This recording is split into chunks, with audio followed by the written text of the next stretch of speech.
Jamisontown, just your typical late 20th century suburb. A lot of roads, poor public transport, motorway nearby, and an essential to drive if you want to live here. The streetscape is quite bland. Warehouses on one side, suburban homes on the other, divided by the busy Mulgoa Road. However, a remnant of times gone by still stands present.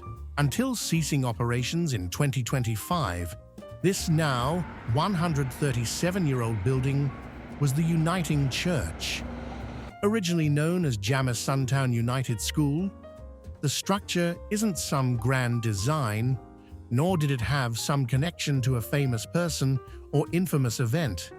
It's a building that showcases how historically close-knit this community is, and is a statement to a quickly vanishing part of Western Sydney. Sadly, it's now in danger of being lost.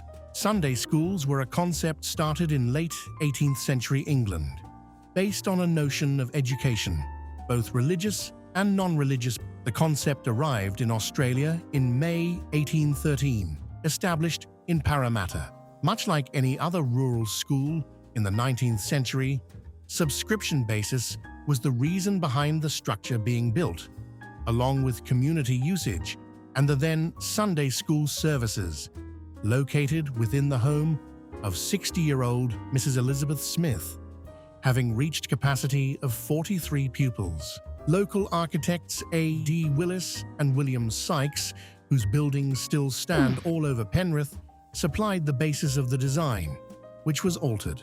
Overall, £150 was paid for the structure and was officially opened on the 6th of April 1889, to much fanfare, including a speech from politician, title collector, and later Lord Mayor of Sydney, Samuel Edwards Lees. Over the years, the Sunday school operated and hosted many public events ranging from picnics, services, concerts, to anniversary celebrations.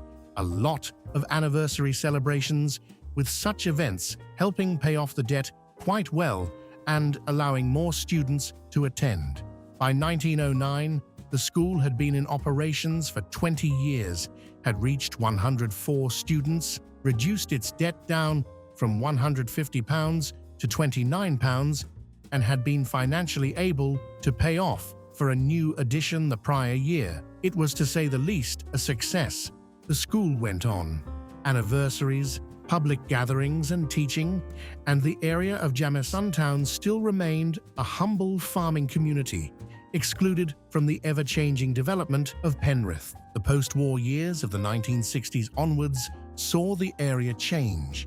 Like many other rural communities that made up the majority of Western Sydney, economic shifts, the increase in cars and new people saw the area change, going from a farming community that hadn't seen urbanization attempts since the 1880s to an extension of Penrith. The school aspect of the church seems to have faded away by 1962, and the structure between 1955 and 1975 gained an unappealing mid-century extension. The now former school continued with religious services until concluding in 2025. In March of this year, the church was listed for sale.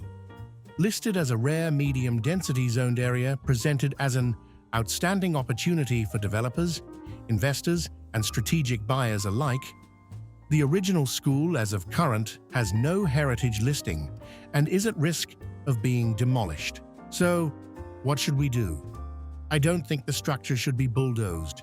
Aside from the poor crowded conditions of Mulgoa Road and the need for a car in such an area, there's concerns about the quality of life, especially being so close to what could be considered a strode. The recent advent of poor building conditions, expensive purchases, lack of amenities in reasonable walking distance, CO2 emissions produced, and no consideration for the community in terms of demolishing a local landmark. We live in an age where people are more aware of themselves, their community, and their environment. People don't want unsustainable, profit-oriented developments. Why should Jamisontown be any different? The community itself has proven vocal against this looming threat, so much so as to form a petition to protect the building, having reached, as of making this, over 1,000 signatures from a suburb that has slightly over 5,000 residents.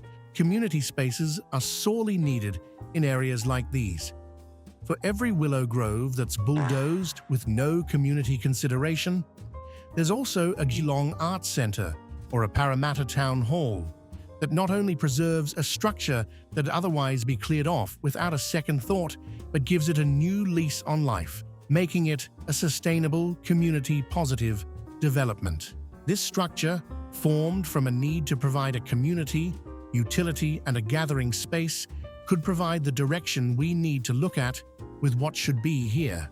Not some cheaply built, soulless, unsustainable units or an abandoned lot inhabited by overgrown weeds and beer cans, but a jumping-off point, bringing the community 21st century living in the form of much-needed recreational space. Whether it's a library or a childcare center, the building should stay.